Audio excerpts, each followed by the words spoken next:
भाइयों और बहनों, भाजपा सरकार जितना जोर विकास पे दे रही है, उतना ही ध्यान अपनी विरासत पर भी दे रही है।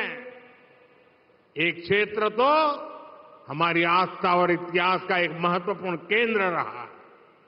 आजादी का आंदोलन हो या फिर राष्ट्र निर्माण का मिशन, इस क्षेत्र का योगदान बहुत अधिक है। लेकिन जब परिवारवाद, तुष्टीकरण और भ्रष्टाचार ही राजनीति का एकमात्र लक्ष्य बन जाए तो विरासत पर ध्यान नहीं जाता। दुर्भाग्य से कांग्रेस ने दशकों तक देश के साथ लगातार यह अन्याय किया है। आज पूरी दुनिया में भारत की समृद्ध विरासत की गूंज सुनाई दे रही है। आप दुनिया में कहीं भी जाएंगे तो पाएंगे कि लोग भारत आना चाहते हैं, भारत के बारे में जानना चाहते हैं। लेकिन कांग्रेस ने दशकों तक दुनिया को भारत की असली विरासत से दूर रखा। आजादी की लड़ाई में पूज्य बापू ने नमक और खादी को आजादी का प्रतीक बनाया। कांग्रेस ने खादी को भी बर्बाद कर दिया और नमक सत्याग्रह की इस भूमि को भी भुला दिया। दांडी नमक सत्याग्रह के स्थल पर दांडी स्मारक बनाने का सौभाग्य हमारी सरकार को मिला है। हमने सरदार पटेल के योगदान को समर्पित स्टैच्यू ऑफ यूनिटी बनाई, लेकिन कांग्रेस का कोई भी शीर्ष नेता आज तक वहां उन्हें श्रद्धांजलि देने नहीं गया। गुजरात के प्रति इसी नफरत को कोई गुजराती कभी भूल नहीं सकता। साथियों, आपने देखा है कि कैसे कांग्रेस के लोग मोदी की जाति को भी गाली देते हैं, लेकिन कांग्रेस वाले भूल जाते हैं कि जितनी गाली देंगे 400 पार का संकल्प उतना ही मजबूत होगा। ये जितना कीचड़ फेंकेंगे 370 कमल उतने ही शान से खिलेंगे। भाइयों और बहनों, कांग्रेस के पास आज मोदी को गाली देने के अलावा देश के भविष्य के लिए कोई एजेंडा नहीं है। ये दिखाता है कि जब कोई पार्टी परिवारवाद के शिकंजे में आ जाती है तब उसे परिवार से ऊपर कोई नहीं दिखता। परिवारवादी मानसिकता नई सोच की दुश्मन होती है। परिवारवादी मानसिकता नई प्रतिभा की दुश्मन होती है। परिवारवादी मानसिकता युवाओं की दुश्मन होती है। अपने परिवार की रक्षा के लिए वो वही पुरानी स्थिति बनाए रखना चाहते हैं। कांग्रेस के साथ आज यही हो रहा है। जबकि भाजपा आने वाले 25 वर्षों उसका एक रोड मैप बनाकर देश के सामने विकास के लक्ष्य को लेकर के निकली है। इन 25 वर्षों में हम विकसित गुजरात बनाएंगे, विकसित भारत बनाएंगे।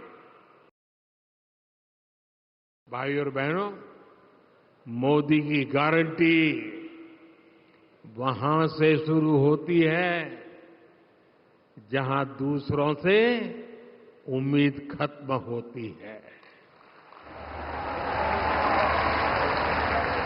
देश के गरीब को पहली बार ये भरोसा हुआ है कि उसे पक्का घर मिलेगा, क्योंकि मोदी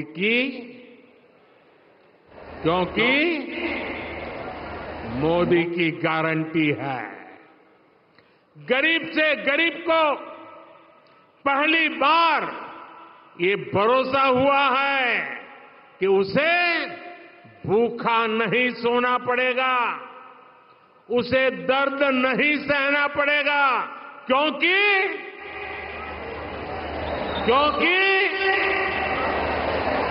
दूर सुदूर के गांव में रहने वाली बहन को भी भरोसा है कि उसके घर बिजली आएगी, नल से जल आएगा, क्योंकि मोदी की गारंटी है, क्योंकि गरीब, किसान, दुकानदार, मजदूर, इन्होंने कभी सोचा भी नहीं था कि इनके लिए भी बीमा और पेंशन की योजनाएं बनेगी। लेकिन आज ये हुआ है क्योंकि, पूरी आवाज से बताइए, क्योंकि भाइयों और बहनों, भारत की आजादी के बाद देश में बहुत से ब्रांड बने, लेकिन अमूल जैसा कोई नहीं। आज अमूल भारत के पशुपालकों के सामर्थ्य की पहचान बन चुका है।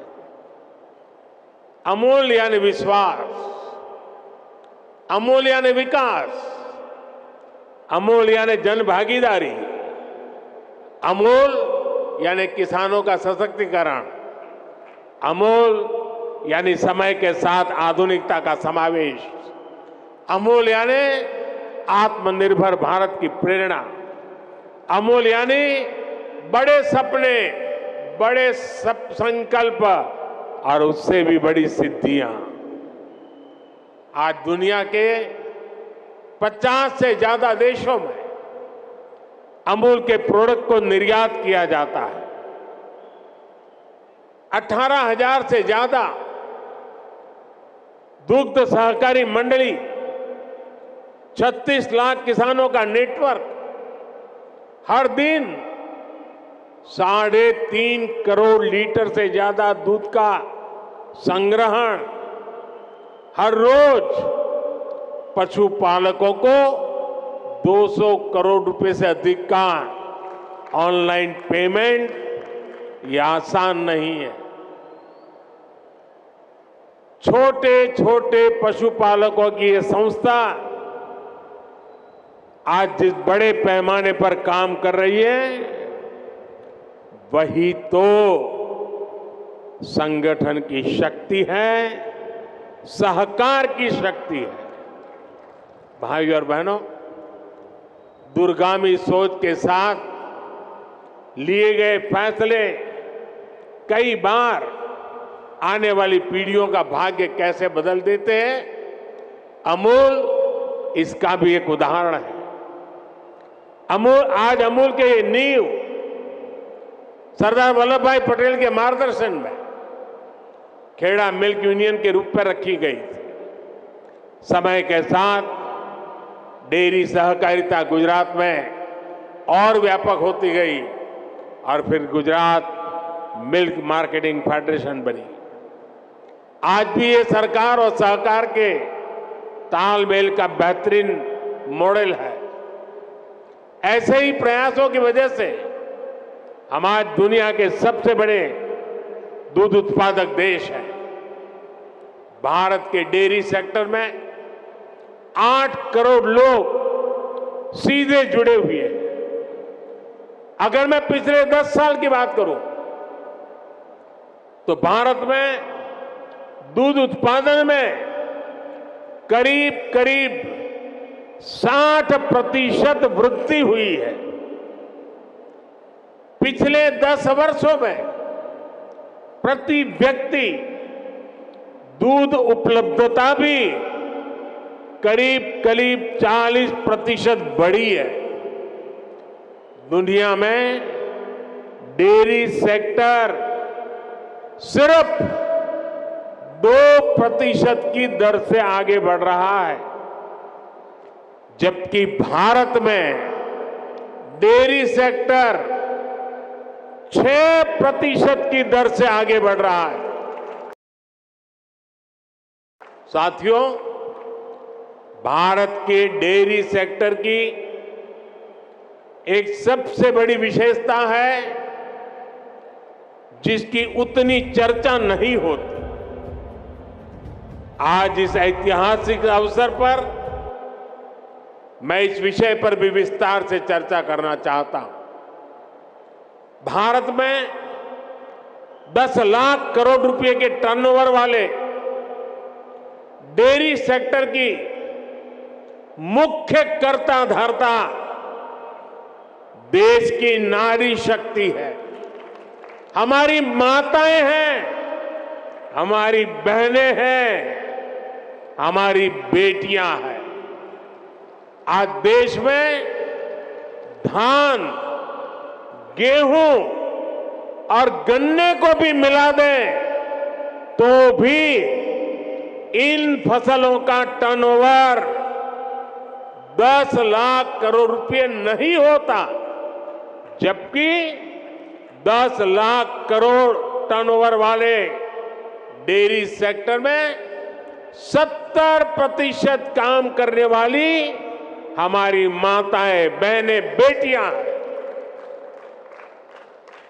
भारत के डेयरी सेक्टर की असली रीढ़, असली बैकबोन यही महिला शक्ति है। आज अमूल सफलता की जिस ऊंचाई पर है वो सिर्फ और सिर्फ महिला शक्ति की वजह से है। आज जब भारत विमेन लेड डेवलपमेंट के मंत्र के साथ आगे बढ़ रहा है तो भारत के डेयरी सेक्टर की ये सफलता उसके लिए एक बहुत बड़ी प्रेरणा है। मैं मानता हूं कि भारत को विकसित बनाने के लिए भारत की प्रत्येक महिला की आर्थिक शक्ति बढ़नी उतनी ही आवश्यकता है। इसलिए हमारी सरकार आज महिलाओं की आर्थिक शक्ति बढ़ाने के लिए भी चौतरफा काम कर रही है। मुद्रा योजना के तहत सरकार ने जो 30 लाख करोड़ रुपए से ज्यादा की मदद दी है उसकी करीब 70% लाभार्थी बहनें, बेटियां ही है।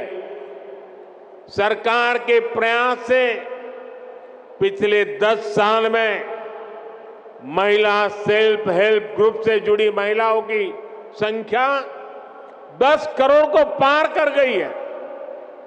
पिछले 10 साल में भाजपा सरकार ने इन्हें 6 लाख करोड़ रुपए से अधिक की आर्थिक मदद दी। सरकार ने पीएम आवास योजना के तहत देश में जो 4 करोड़ से ज्यादा घर दिए हैं उनमें से ज्यादातर घर भी महिलाओं के नाम है। ऐसी अनेक योजनाओं की वजह से आज समाज में महिलाओं की आर्थिक भागीदारी बढ़ी है। आपने नमो ड्रोन दीदी अभियान के बारे में जरूर सुना होगा। इस अभियान के तहत अभी शुरुआत में गांव के स्वयं सहायता समूहों को 15,000 आधुनिक ड्रोन दिए जा रहे हैं। ये आधुनिक ड्रोन उड़ाने के लिए नमो ड्रोन दीदियों को ट्रेनिंग भी दी जा रही है।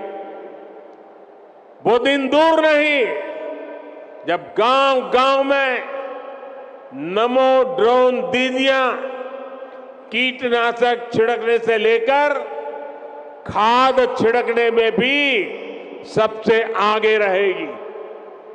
साथियों, मुझे खुशी है कि यहां गुजरात में भी हमारी डेयरी सहकारी समितियों में महिलाओं की संख्या लगातार बढ़ रही है।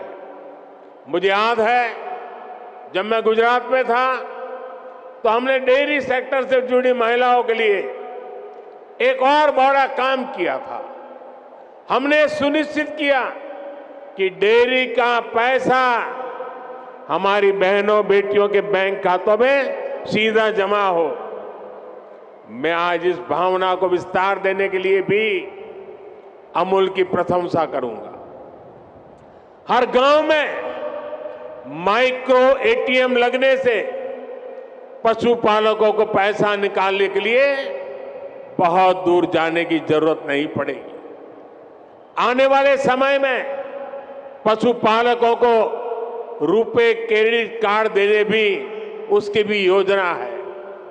पायलट प्रोजेक्ट के तौर पर पंचमहाल और बनासकांठा में इसकी शुरुआत भी हो चुकी है। भाई और बहनों, गांधी जी कहते थे कि भारत की आत्मा गांवों में बसती है। विकसित भारत के निर्माण के लिए भारत की ग्रामीण अर्थव्यवस्था का सशक्त होना जरूरी है। पहले केंद्र में जो सरकारें रही वो ग्रामीण अर्थव्यवस्था की जरूरतों को टुकड़ों में देखती थी। हम गांव के हर पहलू को प्राथमिकता देते हुए काम को आगे बढ़ा रहे हैं। हमारा फोकस है छोटे किसान का जीवन कैसे बेहतर हो। हमारा फोकस है पशुपालन का दायरा कैसे बढ़े।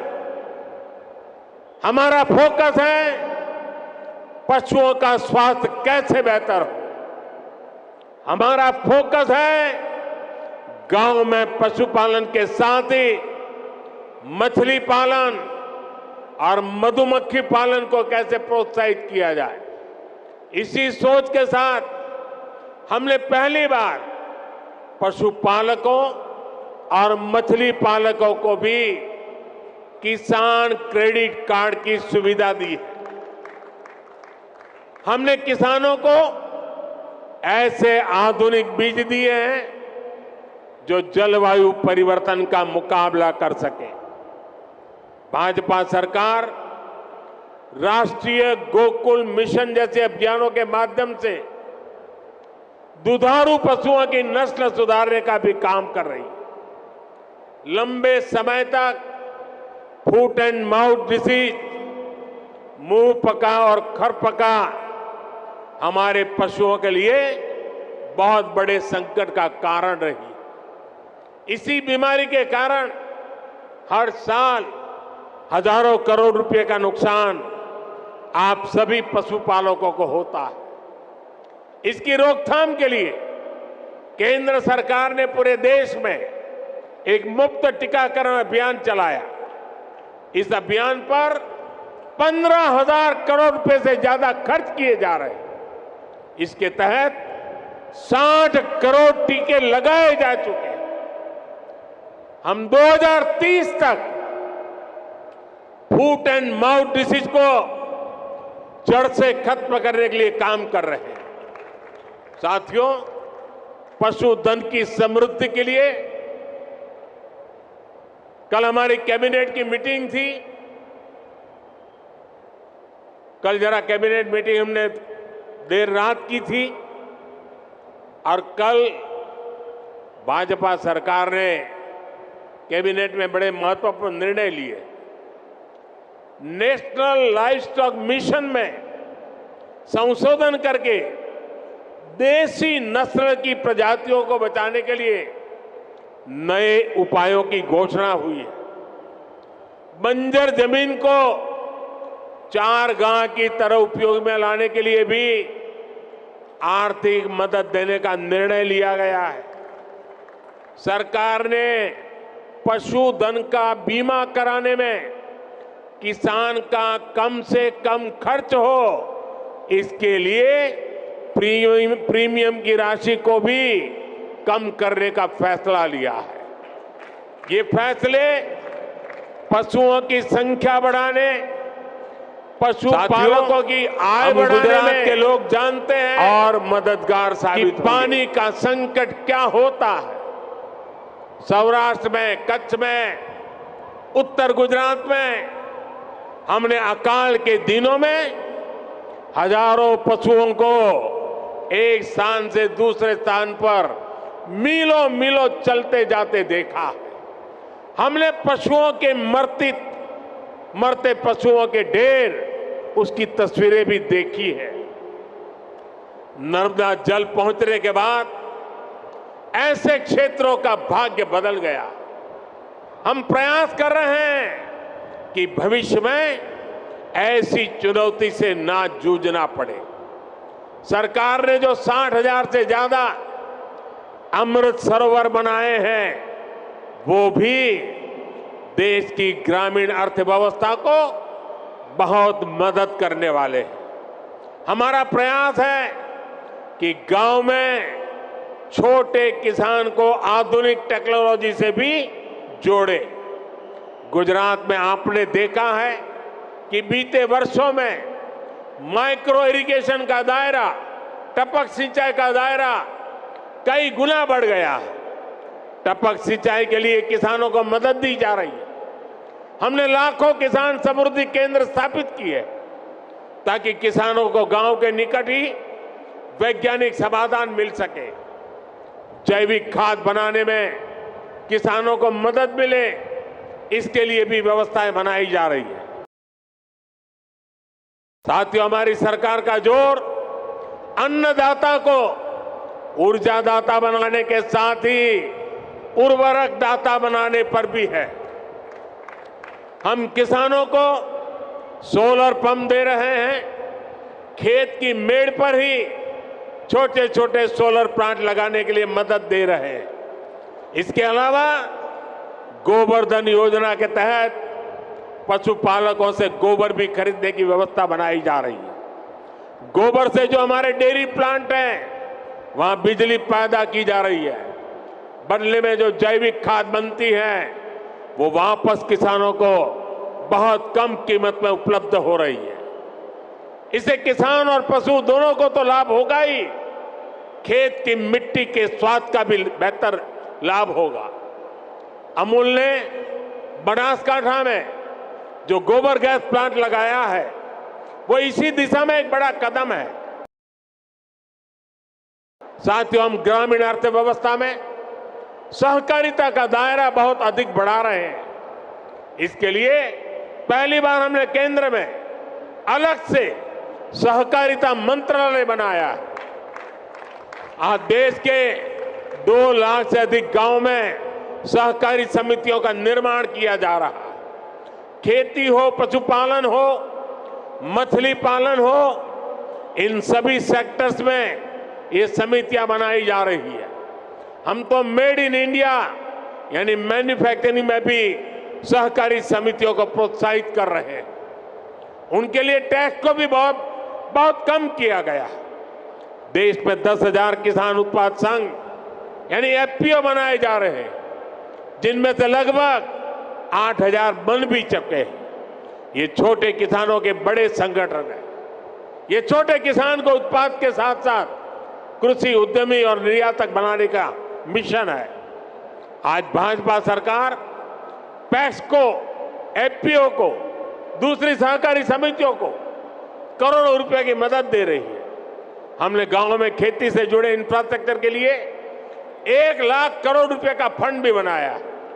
इस योजना का लाभ भी किसानों के सहकारी संगठनों को ही हो रहा है।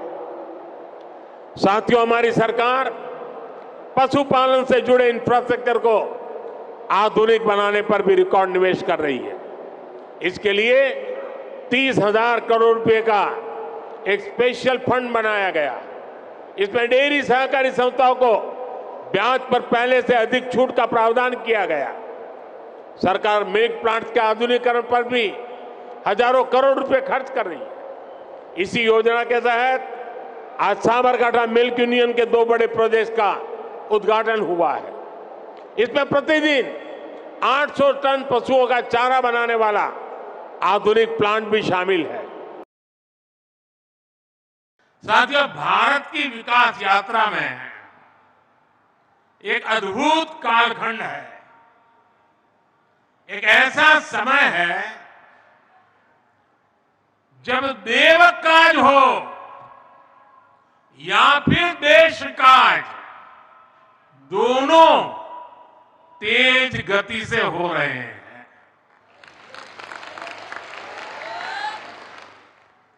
देव सेवा भी हो रही है, देश सेवा भी हो रही है।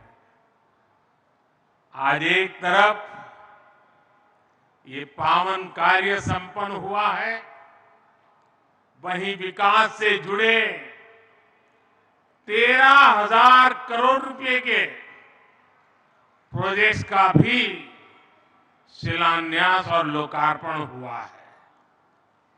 ये project rail, road, port, transport, पानी, राष्ट्रीय सुरक्षा, शहरी विकास, टूरिज्म, ऐसे कई महत्वपूर्ण विकास कामों से जुड़े हैं और इनसे लोगों का जीवन आसान होगा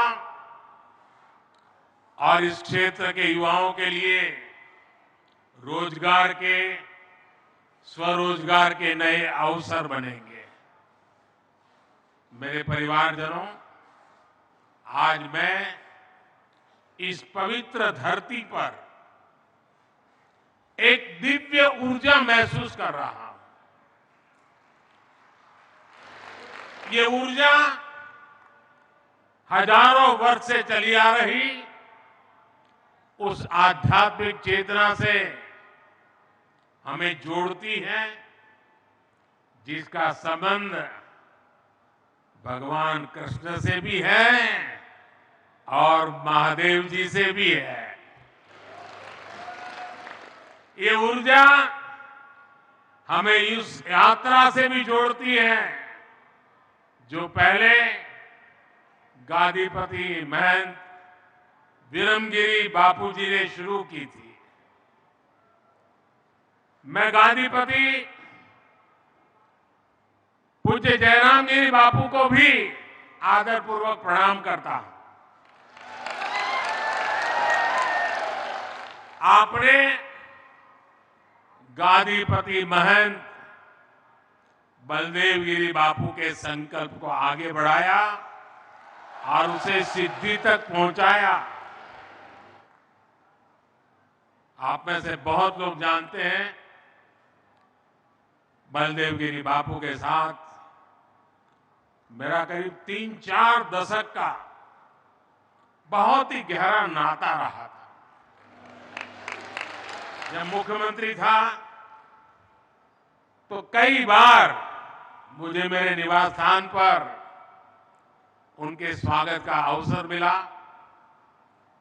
करीब करीब 100 साल हमारे बीच वो आध्यात्मिक चेतना जगाते रहे और जब 2021 में हमें छोड़ के चले गए, तब भी मैंने फोन करके मेरी भावनाओं को प्रकट किया था।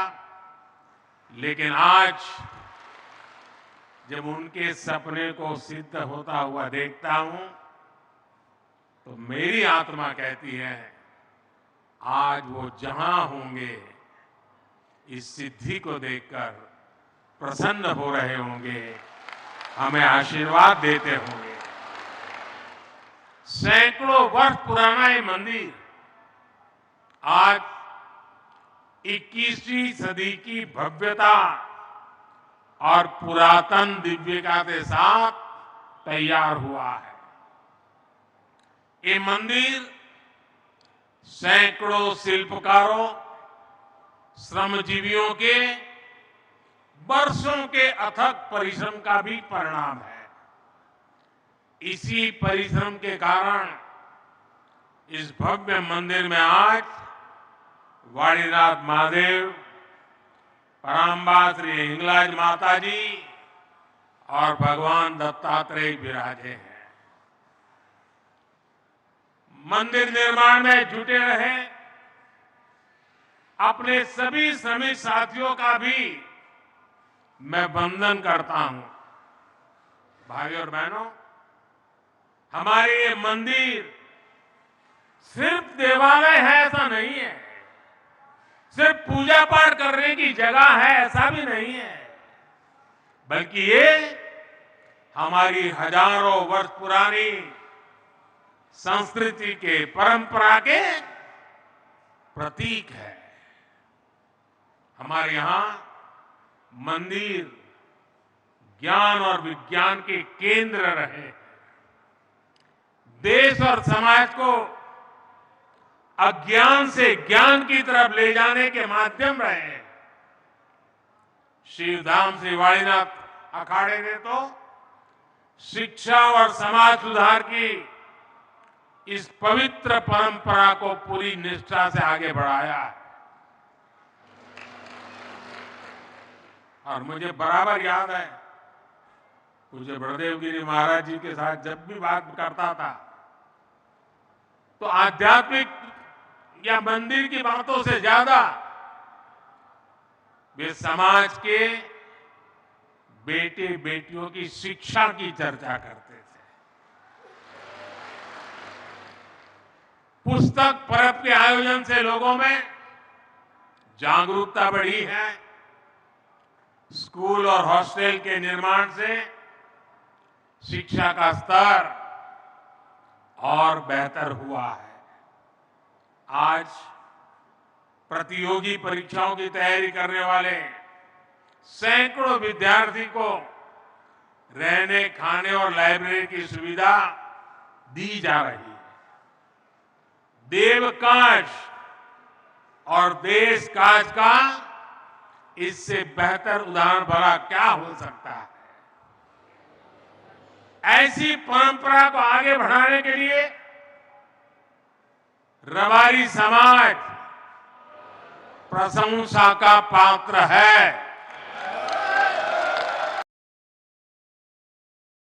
भाइयों और बहनों,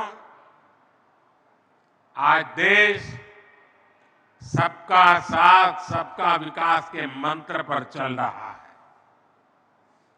ये भावना हमारे देश में कैसे रची बसी है, इसके दर्शन भी हमें वाणीनाथ धाम में होते हैं।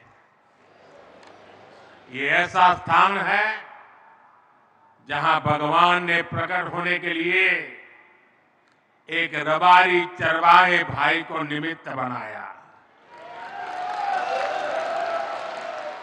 यहां पूजा पाठ का जिम्मा रबारी समाज के पास होता है, लेकिन दर्शन सर्व समाज करता है। संतों की इसी भावना के अनुकूल ही हमारी सरकार आज देश में हर क्षेत्र, हर वर्ग के जीवन को बेहतर बनाने में जुटी है। मोदी की गारंटी, ये मोदी की गारंटी का लक्ष्य समाज के अंतिम पायदान पर खड़े देशवासी का भी जीवन बदलना है। इसलिए एक तरफ देश में देवालय भी बन रहे हैं, तो दूसरी तरफ करोड़ों गरीबों के पक्के घर भी बन रहे हैं। कुछ ही दिन पहले मुझे गुजरात में 1.25 लाख से अधिक गरीबों के घरों के लोकार्पण का और शिलान्यास का अवसर मिला। 1.25 लाख घर।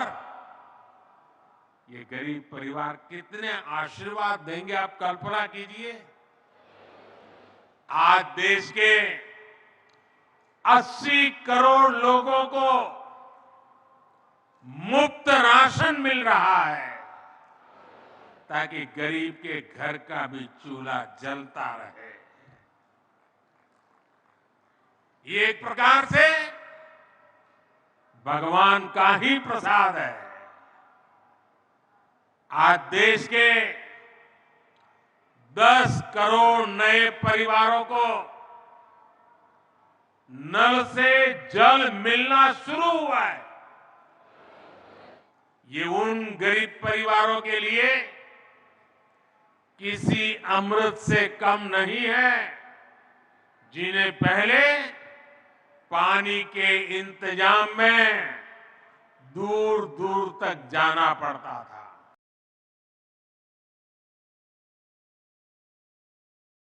साथियों, बीते 2 दशकों में हमने गुजरात में विकास के साथ साथ विरासत से जुड़े स्थानों की भव्यता के लिए भी काम किया है। दुर्भाग्य से आजाद भारत में लंबे समय तक विकास और विरासत, उसके बीच टकराव पैदा किया गया, दुश्मनी बना दी। इसके लिए अगर कोई दोषी है तो वही कांग्रेस है, जिन्होंने दशकों तक देश पर शासन किया। ये वही लोग हैं जिन्होंने सोमनाथ जैसे पावन स्थल को भी विवाद का कारण बनाया। ये वही लोग हैं जिन्होंने पावागढ़ में धर्म ध्वजा फहराने की इच्छा तक नहीं दिखाई। ये वही लोग हैं जिन्होंने दशकों तक मोढेरा के सूर्य मंदिर को भी वोट बैंक की राजनीति से जोड़कर देखा। ये वही लोग हैं जिन्होंने भगवान राम के अस्तित्व पर भी सवाल उठाए, उनके मंदिर निर्माण को लेकर रोड़े अटकाए।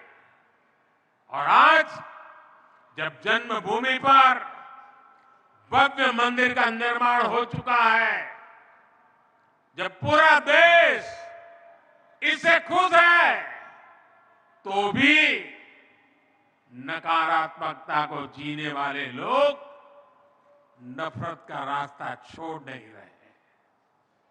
भाइयों और बहनों, कोई भी देश अपनी विरासत को सहज कर ही आगे बढ़ सकता है।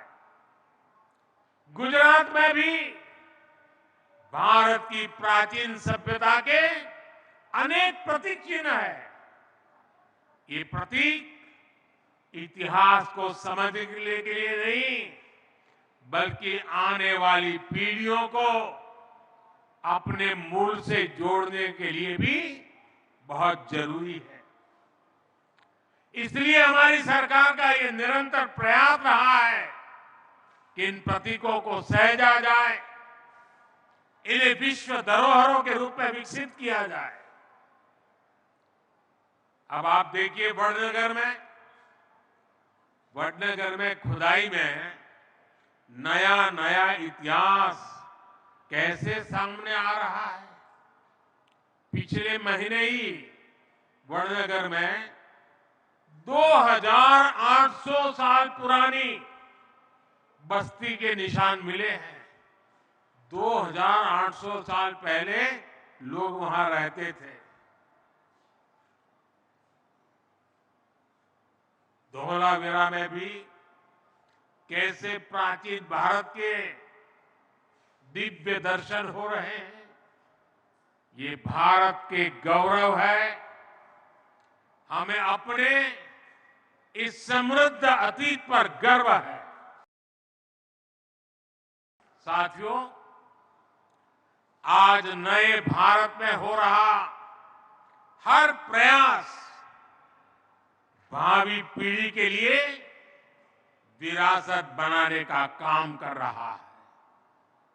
आज जो नई और आधुनिक सड़कें बन रही हैं, रेलवे ट्रैक बन रहे हैं, ये विकसित भारत के ही रास्ते हैं। आज मेहसाणा की रेल कनेक्टिविटी और मजबूत हुई है।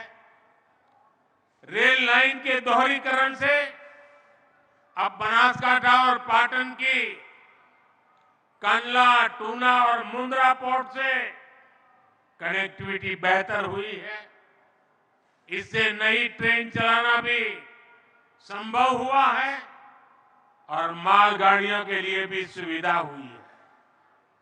आज डीसा के एयरफोर्स स्टेशन के रनवे उसका भी लोकार्पण हुआ है और भविष्य में ये सिर्फ रनवे नहीं, भारत की सुरक्षा का, एयरफोर्स का एक बहुत बड़ा केंद्र विकसित होने वाला है। मुझे याद है, मुख्यमंत्री रहते हुए मैंने इस प्रोजेक्ट के लिए भारत सरकार को ढेर सारी चिट्ठियां लिखी थी, अनेक बार प्रयास किया था, लेकिन कांग्रेस की सरकार ने इस काम को, इस निर्माण को रोकने के लिए कोई कसर बाकी नहीं छोड़ी। एयरफोर्स के लोग कहते थे कि ये लोकेशन भारत की सुरक्षा के लिए बहुत महत्वपूर्ण है, लेकिन नहीं करते थे। 2004 से लेकर 2014 तक कांग्रेस सरकार इसकी फाइलें को लेकर के बैठी रही। 1.5 साल पहले मैंने इस रनवे के काम का शिलान्यास किया था। मोदी जो संकल्प लेता है वो पूरे करता है। डीसा के ये रनवे आज उसका लोकार्पण हो गया, ये उसका उदाहरण है। और यही तो है मोदी की गारंटी।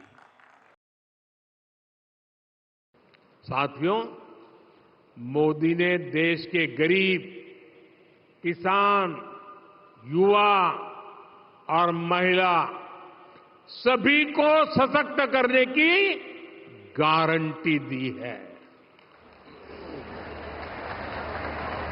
और ये गारंटी सिर्फ योजनाएं बनाने की नहीं है, बल्कि जो हकदार है उन तक योजनाओं का पूरा लाभ पहुंचाने की भी गारंटी है। मोदी की गारंटी इस बात के लिए है कि देश का कोई भी परिवार अभाव में न रहे, उसे गरीबी में जीना न पड़े। इसलिए सरकार अपनी तरफ से लाभार्थियों के पास आ रही है, लाभार्थियों को जा जा करके खोज रही है, उन्हें योजनाओं से जोड़ रही है। साथियों, कांग्रेस ने लंबे समय तक देश में और गुजरात में सरकारें चलाई हैं, लेकिन कभी आदिवासी क्षेत्रों की, समंदर के तट पर बसे गांवों की सूध नहीं ली।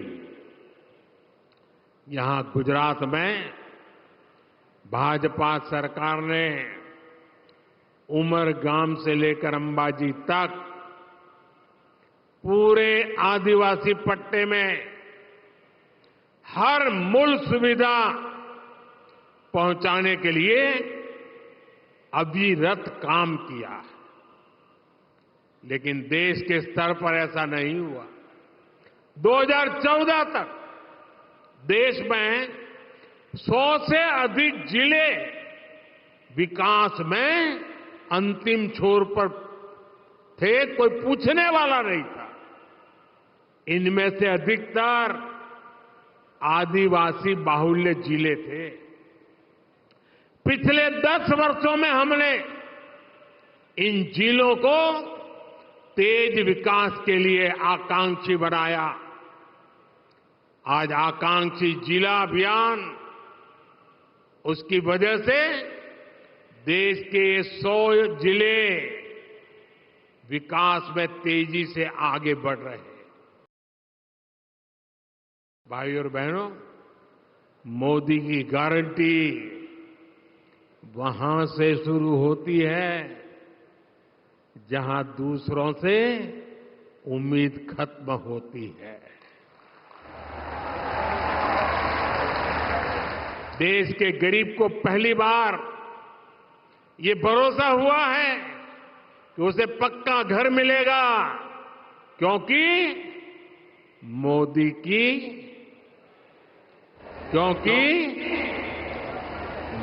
की गारंटी है।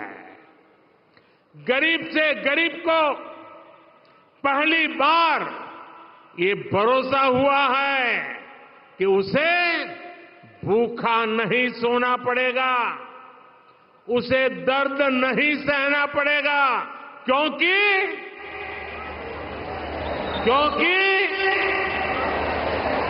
दूर सुदूर के गांव में रहने वाली बहन को भी भरोसा है कि उसके घर बिजली आएगी, नल से जल आएगा, क्योंकि मोदी की गारंटी है, क्योंकि गरीब, किसान, दुकानदार, मजदूर, इन्होंने कभी सोचा भी नहीं था कि इनके लिए भी बीमा और पेंशन की योजनाएं बनेगी। लेकिन आज ये हुआ है क्योंकि, पूरी आवाज से बताइए, क्योंकि